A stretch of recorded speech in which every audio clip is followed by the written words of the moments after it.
Hi, nobodies. It's early in the morning, and so many things going through my head.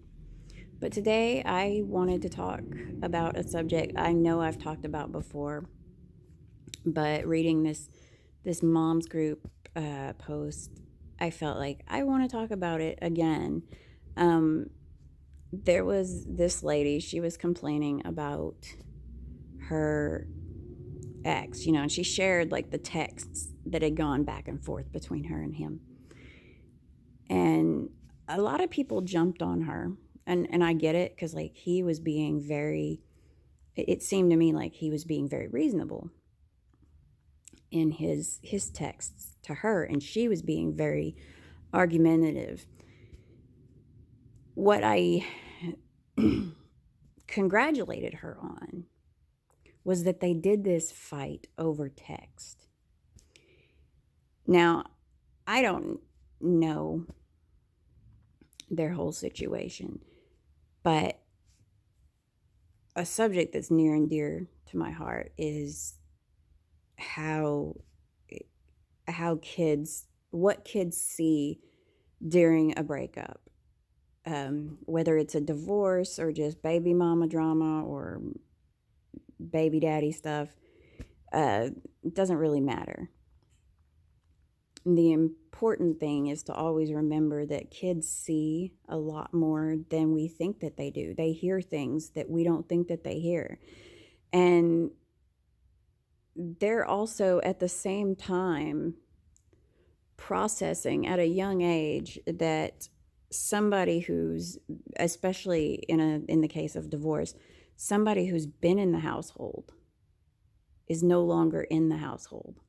And they're having to process that. They're having to process that when they go from one place to another, they're spending the night at dad's or mom's, and then they're going back home.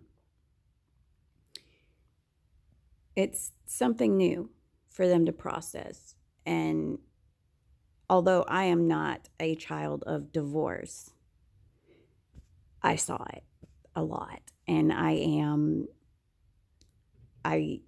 was a stepmom to a young girl and watched her grow up. So I have seen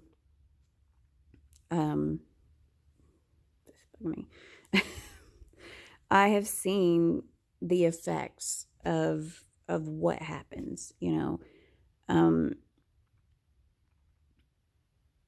So I think I congratulated them by doing that on text, because talking on the phone, if the kid is around, the kid's listening.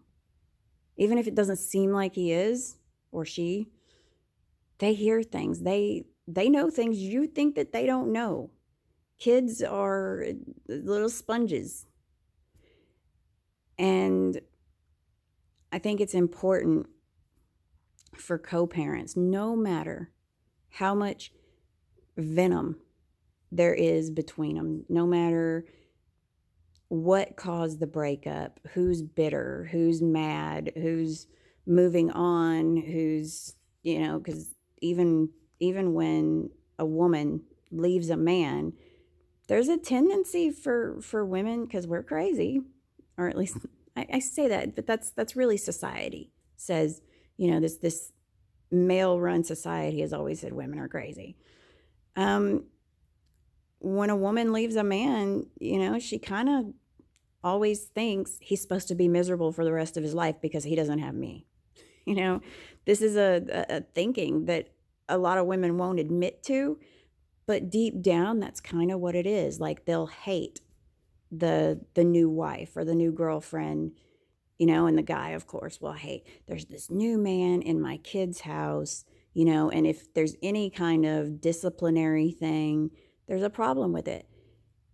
It is important that a kid thinks that mom and dad like each other, that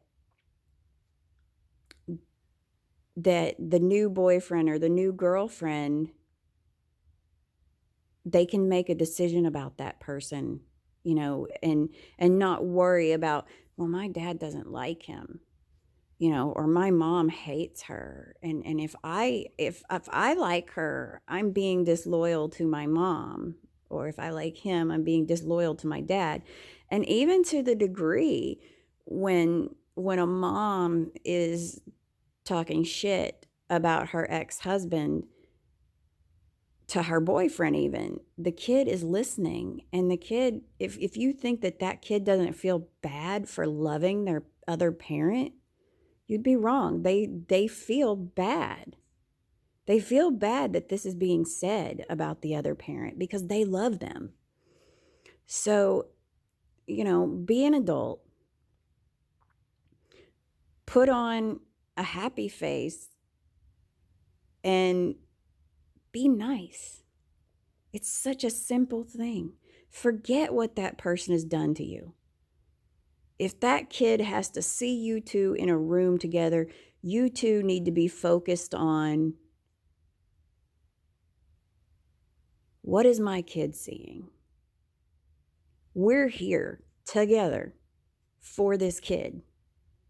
We got to put our shit aside so this kid can be happy. And all that venom between two adults, a kid does not need to know about. You can tell them all about it when they ask you at 18. Well, here's what I feel your dad did to me. Or here's what I feel your mom did to me. If you have legitimate beefs, text message is great. As long as you don't, like, you can sit there with your boyfriend or your girlfriend and you can go, look at his text.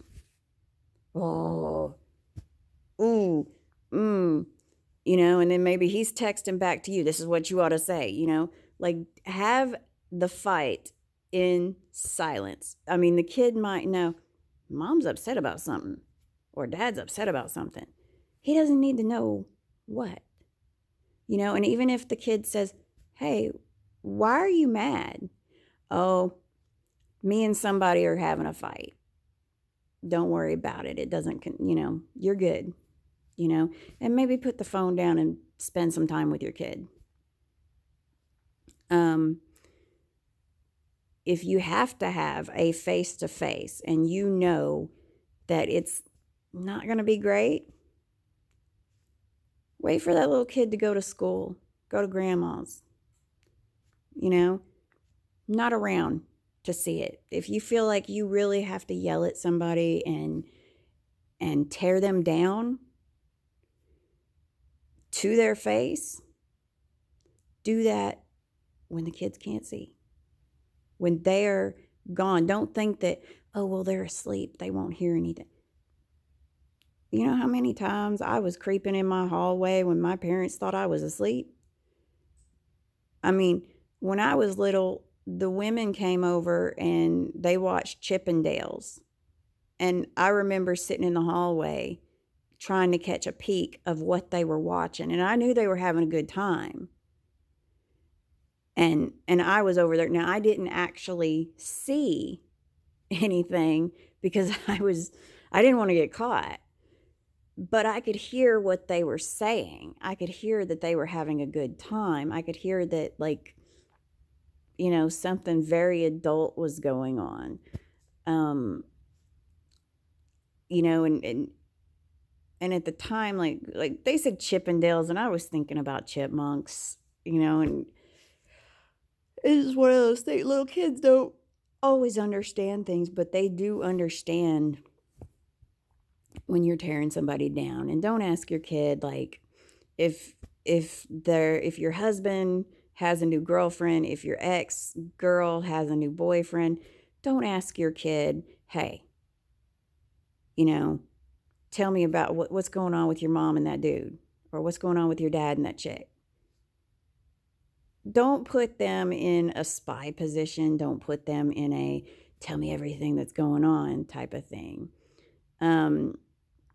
Kids want to please. And, a lot of times they might make up things to please a parent that wants to have reasons to hate that other person, um, because they know that you're going to say, thank you for telling me this, baby. You know, now granted, I mean, it's, of course you want to make sure nobody is abusing your kid. I mean, you want to make sure that this kid is being treated well, but let them think that you're okay with that person. Let them think that, and I'm not saying like whenever I'm nice to, like my ex has a girlfriend, I genuinely like her. Now, if it was the other girl, not so much. Of course, it doesn't help things that in the past she's called me creepy and she wants to punch me in the throat because I dumped him, and the way that I dumped him, or what I did, what I said, whatever. That does not help things. But if he ended up with her, I'm not going to to ask my kids for dirt on her. I'm not going to ask my kids, I'm just going to, like my son said to me one day, before I knew much about the girl that's at my house a lot, he said, she made me do dishes. So I asked my daughters, because I wasn't on speaking terms with my ex at the time, I said, hey, he came and told me that, this happened. How did that go down? Because I've seen like his dad's made him wash dishes, and Gavin was really, really upset about being made to wash dishes. Like, we're talking to the point of hyperventilation or hyperventilating. So I wanted to be sure that that wasn't the situation with this person. And so I just asked my daughters, I said, hey, Gavin said that she made him wash dishes. Was he upset about that? And they were like, no, he wanted to. They both said that, because I sent them the text at the same time. One was at school, one was at home, so they both said he wasn't upset. He was happy to help. And I was like, okay. Because the way he said it, it was kind of like, he was like, she made me wash dishes. I didn't want to, And I was like, well, so it's okay for, and I didn't flip out on Gavin and go like, did that upset you? Were you crying? Was she mean? No, I didn't ask any of that. I was like, oh, so you did dishes. Okay. And like, I didn't ask him leading questions to find out, like, was she mean to you? Did you cry? Do I need to be worried about this? I didn't want to put any ideas in his head about, like, oh, maybe I should make mom worry. I didn't want to do any of that. And it's important that no matter how much you think the person that person is with is crap, or if you love them, it's important that your kid sees you act like an adult and respect that this is somebody that's in their life, and this is an extra person who might love them. This is an extra person that might help them out later in life when you can't. And so it's good that they have a decent relationship with that person. But it's also good that they aren't afraid to tell you if that person is doing something that they shouldn't be doing. So you may not want to lay it on too thick how great you think that person is, but keep it to yourself if you don't like them, if you don't like the situation, if you think that they're a complete dirtbag. Keep that to yourself in front of your kid. Just keep an eye on it, Co-parenting shouldn't be much different than parenting when two people are together. In the end, you want to release into the world a child that is well balanced, that's mentally, physically healthy. And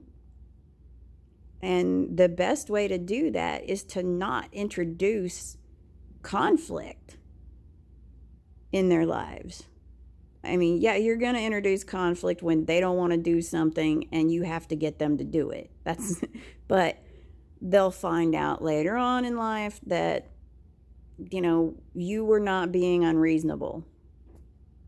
They just feel like it's not fair when it's happening. But later on, they're like, well, all my friends have to do this, it's no big deal. But when they go to environments that aren't toxic, it makes them feel bad. And they're having to live in two separate spaces, sometimes every other week, sometimes every other weekend, depending on the agreement. It's not good to say, well, your dad ain't paid child support, so you can't go visit, or your mom ain't paid child support, so you can't go visit, or I don't know this dude that your mom's with, or I don't know this chick that your dad's with, and I don't trust their judgment or whatever. Trust your kid.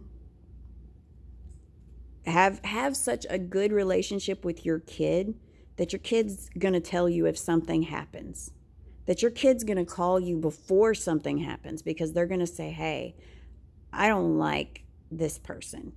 Because kids are really good at picking up on bad vibes for a lot of times. And, just let them know that if something's happening, they can come to you.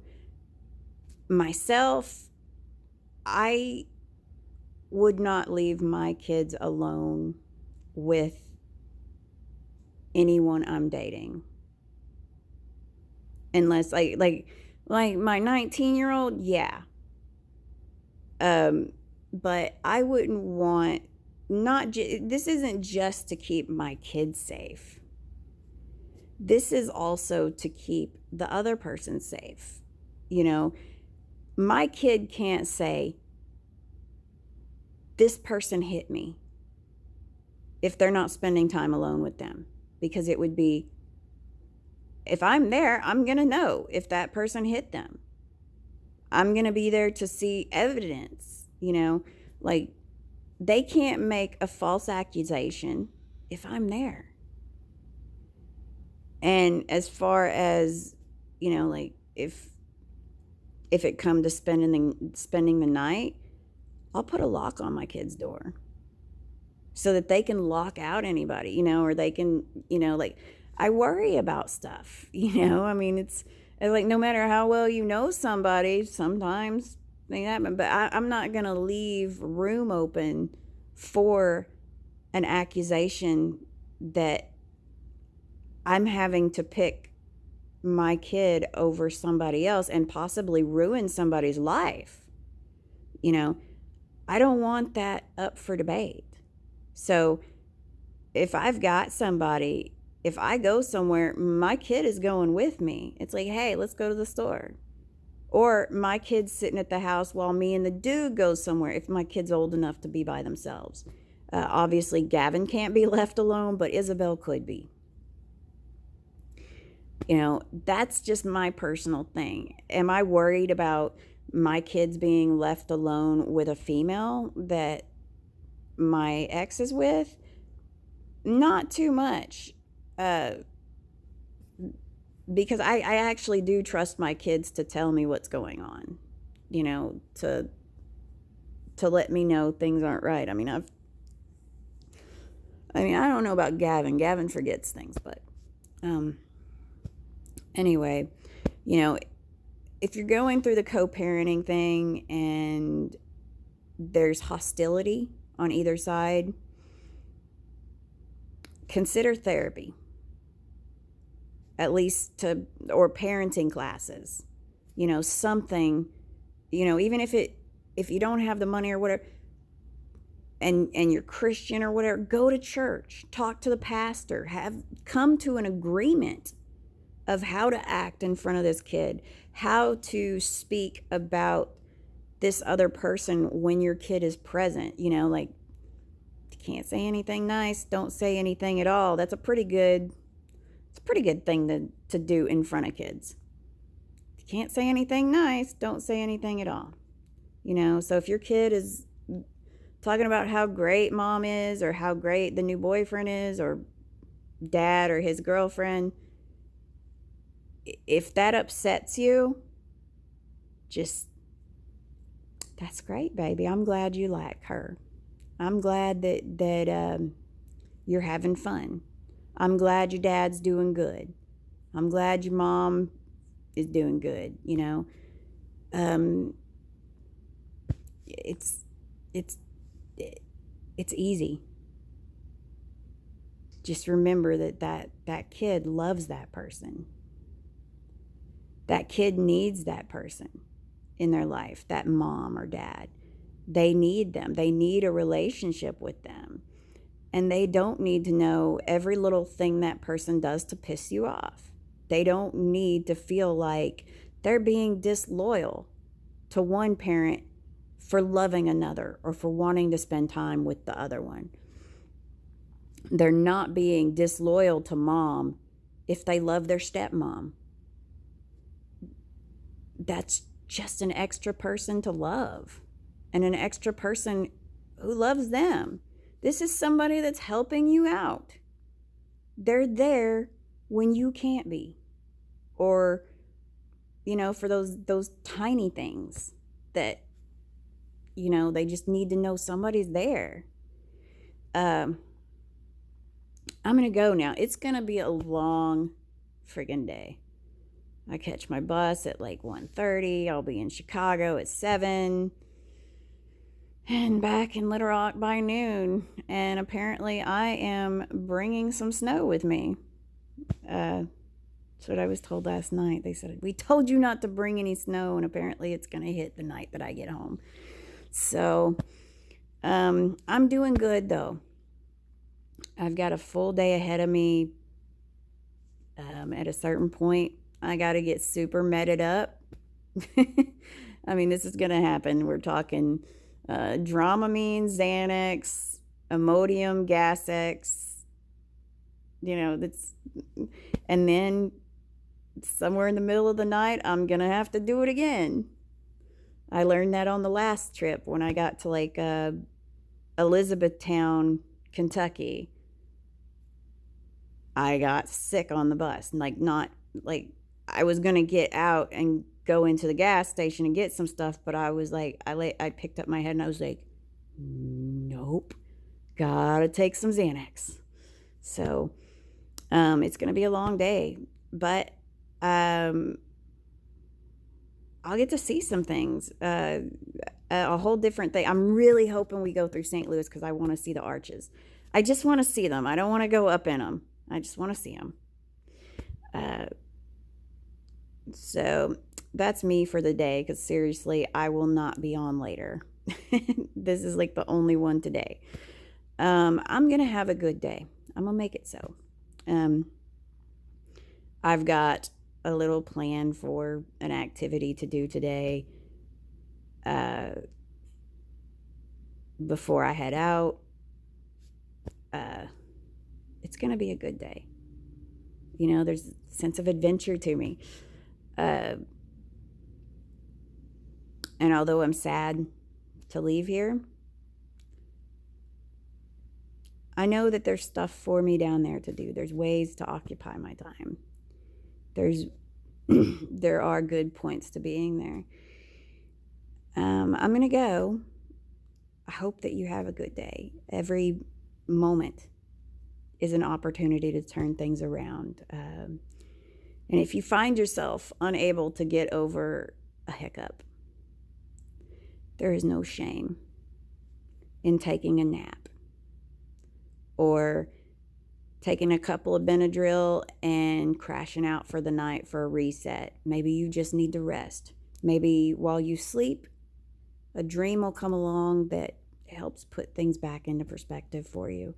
There's no shame in that, in saying, fuck this day. You just probably shouldn't do that like 10 minutes after you get up. You know, try to make it through a good portion of the day before you say, fuck this day, I am done. I had to do that last night. Fuck this day, I'm going to bed. So I'm going to go. Bye.